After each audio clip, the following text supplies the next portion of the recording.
ये जो एंकर इनके बैठ के कल मजे ले के खबरें बता रहे थे और झूठ पर मबनी हंसी आ रही थी इन सारी की बातों से, और तुम सबको जी टीवी वालों और इंडिया के चैनलों वालों इंशाअल्लाह तुम्हें पता चलेगा पाकिस्तान के फौजी जवान किस तरह इंतकाम लेते हैं, सर्जिकल स्ट्राइक्स क्या होती है। इंशाअल्लाह हम तुम्हें पढ़ाएंगे, सर्जिकल स्ट्राइक्स भी हम तुम्हें पढ़ाएंगे। सबीरुल्ला सबीरुल्ला। हार्ड न्यूज से इतना बौखला गया है हाफिज सईद, तो सोचिए एक के बाद एक और ऐसे सर्जिकल स्ट्राइक के पार्ट पढ़ाए जाएंगे तो क्या हालत होगी। वैसे बीजेपी के वरिष्ठ नेता शाहनवाज हुसैन ने कहा है कि सर्जिकल स्ट्राइक से सबसे ज्यादा डरा हुआ हाफिज सईद है, इसलिए वो इस तरह से जी न्यूज को धमकी दे रहा है। जल्दी से आप ये बयान सुनिए, फिर खास मेहमानों से चर्चा। देखिए, हाफिज सईद एक पाकिस्तानी चूहा है जो बिल में छुपा है और रात दिन भारत के नाम से डरा हुआ है। उसकी औकात और हैसियत कुछ नहीं, सिर्फ वो नफ़रत जानता है, खून बहाना जानता है, और वो दिन दूर नहीं कि उसके सर पर भी शामत एक न एक दिन आनी। तो सर्जिकल स्ट्राइक से सबसे ज़्यादा अगर डर से कोई काँप रहा है तो वो हाफिज सईद काँप रहा है। उसकी आवाज़ में भी कपाहट है और डर से इस तरह का बयान वो दे रहा है और जी न्यूज़ को भी धमकी दे रहा है। दो ही चीज तो याद रही हाफिज सईद को, एक तो जी न्यूज और दूसरा सर्जिकल स्ट्राइक। इन दोनों चीजों ने अपना काम कर लिया है और वो बौखलाहट, वो तिलमिलाहट, वो परेशानी साफ तौर पर नजर आ रही है। लेकिन इससे डील कैसे किया जाए शिवशंकर साहब, कैसे डील होगा? ये और ज्यादा सीरियस मैटर तब हो जाता है जब वो आतंकवादी खुलेआम सेना का भी जिक्र कर रहा है, सर्जिकल स्ट्राइक का भी जिक्र कर रहा है, धमकियां भी दे रहा है। इसको डील कैसे किया जाए? क्योंकि fight is for the terrorism, I mean not for the terrorism, लेकिन टेररिस्ट से लड़ाई के लिए ही तो हम ये सारी चीजें कर रहे हैं। देखिए, ये आसान काम तो नहीं होगा, क्योंकि ये जो लोग हैं, ये हाफिज सईद और दूसरे दाऊद इब्राहिम से लेके अब और तो और ओसामा बिन लादेन, जो उनका मेन बेनिफैक्टर अमेरिका का एनिमी नंबर 1 था, उसको भी सालों तक उन्होंने अपने मिलिट्री ट्रेनिंग एस्टेब्लिशमेंट के पास प्रोटेक्शन दे के रखा। तो वो इतना बेशरम देश जो है, जो आतंकवाद से इतना जुड़ा हुआ है, आसान काम नहीं होगा। देखिए, हमारा जो मेन दुश्मन है, हमें उस पे फोकस करना चाहिए। इन लोगों पे बाउंटी तो है, यूएन सैंक्शंस लग चुके हैं, यूनाइटेड स्टेट्स के $10 मिलियन के सैंक्शंस लग चुके हैं, लेकिन जहां पर वो हैं, वो स्टेट जो है, उस स्टेट का जो रूलिंग एस्टेब्लिशमेंट में है, वो इनको टोटल प्रोटेक्शन देता है, इनको सपोर्ट करता है, इनके आतंकवादी मामलों में मदद करता है, ट्रेनिंग, आर्म्स, एम्यूनिशन, ये सारा जुड़ा हुआ है। तो मैं कहता हूं ये आसान काम नहीं होगा, लेकिन जैसे जैसे हम पाकिस्तान को, ये लंबी कहानी है, ये ओवरनाइट एक सर्जिकल स्ट्राइक की वजह से हम जीत नहीं गए हैं। ये शुरुआत बहुत अच्छा हुआ है, लेकिन हमें पूरे रास्ते पर, जिसमें ऑब्स्टिकल्स भी आएंगी, हमें इस पे रहना होगा दृढ़ता के साथ, क्योंकि जैसे जैसे हम पाकिस्तान को और आइसोलेट करेंगे, जैसे जैसे उनके आतंकवाद और उनके एक्शन, एंटी इंडियन एक्शंस का हम सही जवाब देते रहेंगे, वैसे ही पाकिस्तानी स्टेट जो खुद ही टेररिज्म का शिकार अपने ही एक्शंस की वजह से बनता जा रहा है, उसी तरह से वहाँ से टेररिज्म बंद होगा, जिसमें ये लोग भी मेरे ख्याल जल भुन के खत्म होंगे। मतलब लेकिन हमें थोड़ा डायरेक्ट टारगेटिंग भी हो सकता है, लेकिन वो थोड़ा वक्त इंतजार करना चाहिए, यही बात आप कह रहे हैं। शिवशंकर जी, आई कम टू यू, मैं आती हूँ आपके पास।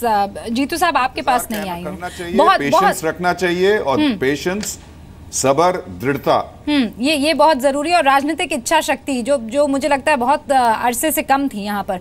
लेकिन जीतू साहब, यहाँ बहुत कैंडिडेट मेरा सवाल है आपसे। राहुल गांधी ने तारीफ की, सोनिया गांधी ने तारीफ की, लेकिन क्या आज की तारीख में उन तमाम लोगों को भी साथ नहीं आ जाना चाहिए जो चूंकि सिर्फ किसी का अपोज करना है या सिर्फ उनके अगेंस्ट जाना है, इसलिए सर्जिकल स्ट्राइक जैसी इतनी गंभीर चीज को भी डाउनप्ले करने की कोशिश करे, उनके सबूत मांगने की कोशिश करे और फिर ऐसे आतंकी धमकाएं? रूबिका, दो बातें इसमें महत्वपूर्ण हैं। जहाँ तक देश की अस्मिता का और देश की सेना के मनोबल की बात है, तो वहाँ तो किसी को किंतु परंतु और राजनीतिक द्वेष भाव या इसको नीचे दिखाना और मैं ऊंचा हो जाऊं, मेरी बात सही है और उसकी गलत है, ये भाव, ये छीछा लेदर की बात करना भी शोभा नहीं देता। पर इतना ज़रूर है कि जो शिवशंकर जी ने अभी बताया कि ये जो आतंकवादी गतिविधियां सेना के कैंपों पे होती हो, चाहे पठानकोट के एयरबेस पे हो, चाहे उड़ी में हो, ये जब तक 6 आतंकवादी या 5 आतंकवादी या 10 आतंकवादी आके नहीं कर सकते, जब तक कि वहाँ की सेना या वहाँ का तंत्र उनकी मदद नहीं कर सकता है। इसकी जब तक वो सेना के कैंपों पे अटैक था, मैं समझता हूँ सीनियर लोग इस बात को ज़रूर समझेंगे, वो किसी व्यक्ति या किसी सेना के हमारे सैनिकों और जवानों पे की संख्या पे नहीं था, वो बेस को उड़ाने के प्लानिंग से आते हैं। जहाँ जहाँ भी इनकी स्ट्राइक, तो बिना सेना से नसीहत लिए, बिना सेना से ट्रेनिंग लिए, वहाँ के बिना तंत्र से ट्रेनिंग लिए नहीं हो सकता है। तो ये बात बिल्कुल दृढ़ होती है कि वहाँ की सेना इनकी मदद करती है। और जैसा कि आपने ओसामा बिन लादेन का उदाहरण दिया, अमेरिका का मुख्य आरोपी था, उसको भी उन्होंने सेना के कैंप के पास बना के रखा, बिठा के रखा। तो चूंकि अमेरिका की अपनी आर्थिक व्यवस्था इस तरह की है कि वो उसको इग्नोर कर गया, पर विश्व इस बात को देख रहा है। और जहां तक भारत की सेना का सवाल है, जैसा कि अभी आप ही कह रहे थे, जीतू पटवारी, आपने बहुत वैलिड पॉइंट यहाँ उठा दिया है। मैं इस चीज को आगे ले जाना चाहती हूँ क्योंकि ये इंपॉर्टेंट है। लेफ्टिनेंट जनरल जसवाल, अब तक तो हमने उन आतंकी कैंप्स को एनसर्कल किया, लॉन्च पैड्स को नेस्त नाबूद किया है, क्या अब ये वक्त आ गया है कि आतंकी हाफिज सईद जैसे लोगों को अब एनसर्कल किया जाए और उसामा बिन लादेन जैसा हशर उनका भी कर लिया जाए? देखिए, ये पहले भी मैंने कहा कि ये जो लोग हैं ऐसे आतंकी, ये एक अपॉर्चुनिटी कॉन्स्टिट्यूएंसी है पाकिस्तान के लिए। जब तक ये फ़ायदा दे रहे हैं, ये इनकी हिमायत करेंगे। उसामा बिन लादेन के कारण इतना प्रेशर बन गया था इनके ऊपर कि उन्होंने उसामा को सैक्रिफाइस कर दिया। तो जब इनके ऊपर इतना प्रेशर पड़ेगा तो खुद ब खुद वो इनको भी सैक्रिफाइस करेंगे। मोटे तौर से जो है, ये सिर्फ एक हिंदुस्तान ही नहीं कर सकता, क्योंकि अमेरिका की बाउंटी भी है हफीज सईद के ऊपर। तो एक कंसोर्टियम अप्रोच होना पड़ेगा, जिसमें कि जो देश हैं इन चीज़ों में एक्सपर्ट, जाके दूसरे देश में स्ट्राइक करने के लिए किस प्रकार क्लैंडस्टाइन कोवर्ट तरीके से वो स्ट्राइक करते हैं और एलिमिनेट करते हैं, तो उन देशों के साथ हमारा कुछ ना कुछ कूटनीति होनी पड़ेगी, जिसके कारण जैसे कि उसामा को मारा गया था, वो उसी तरह इन्हीं को जो है न्यूट्रलाइज किया जाएगा। और इसके लिए पाकिस्तान बिल्कुल नहीं हिचकिचाएगा।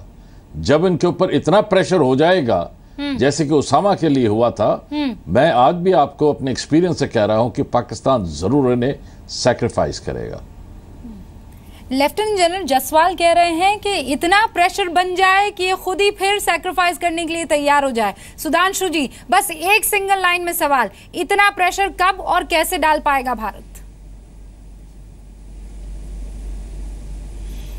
देखिए, आज स्थिति यह है कि अंतर्राष्ट्रीय कूटनीति में कुछ हद तक चीन को छोड़कर कोई भी देश पाकिस्तान के साथ नहीं है। यहां तक कि सऊदी अरब और यूनाइटेड अरब अमीरात भी उसके साथ खड़े होने में हिचकिचा रहे हैं। अमेरिका जब तब उनको झिड़की देता है, और चीन ने भी कई मुद्दों पर उसका उस ढंग से साथ नहीं दिया है जैसा कि पाकिस्तान की अपेक्षा थी। सार्क के दोनों बड़े मुस्लिम देश अफगानिस्तान और बांग्लादेश ने खुलेआम पाकिस्तान की आलोचना की, सार्क समिट कैंसिल हो गई। तो ये एक उस प्रक्रिया को समझने के लिए आप समझ सकते हैं कि इतना दबाव बनता चला जा रहा है पाकिस्तान पर अंतर्राष्ट्रीय स्तर पे। आंतरिक दृष्टि से आप देखें, बलूचिस्तान का विषय जब से उठाया है प्रधानमंत्री जी ने, तो जिस प्रकार का इंटरनल प्रेशर बलूचिस्तान, पख्तूनों और कश्मीर और सिंध से शुरू हुआ है, उससे एक आंतरिक प्रेशर है। तीसरा जो फौज की तरफ से होता है स्ट्रेटेजिक, जो हमारी अभी सर्जिकल स्ट्राइक हुई, उस तीसरे पक्ष पे एक प्रकार का स्ट्रेटेजिक प्रेशर बनता जा रहा है। और एक और बात मैं कहना चाहूंगा, सुषमा जी ने जो बोला था यूनाइटेड नेशंस में, उसी से कनेक्ट करके बोलूंगा। अगर पाकिस्तान ये कहने की कोशिश करता है कि उड़ी में हुई घटना पठानकोट 26/11 भारत के साथ उसके संघर्ष की वजह से है, जिसमें मुद्दा कश्मीर है, तो मैं ये कहना चाहूंगा भाई, ढाका में आपका अटैक हुआ और काबुल में आपने इतने लोगों की हत्या करवाई, वो क्या कश्मीर के लिए थी? अगर बैंकॉक और सिडनी में हुए हमलों में पाकिस्तानियों का नाम आता है तो क्या कश्मीर की वजह से है? या ब्रिटेन ये कहता है कि हमारे 75% आतंकवाद का केंद्र पाकिस्तान है, या ओसामा बिन लादेन अगर आके रहता तो क्या कश्मीर की वजह से रहा था? ना, वास्तविकता यह है कि मुद्दा कश्मीर है ही नहीं, मुद्दा है आतंकवाद, और पाकिस्तान आतंकवाद का केंद्र है। भारत इस विषय को बहुत ही उपयुक्त और दक्ष तरीके से अंतर्राष्ट्रीय स्तर पर स्थापित कर रहा है। हाफिज सईद का पाकिस्तान की फौज के समर्थन में यह बयान उसी बात की पुष्टि कर रहा है। इसलिए मैं कह रहा हूं कि अब पाकिस्तान ने वो प्रेशर फील करना शुरू कर दिया है जिसकी तरफ जसवाल साहब इशारा कर रहे हैं। ठीक है, बहुत बहुत शुक्रिया आप सभी खास मेहमानों का हमारे साथ जुड़ने के लिए।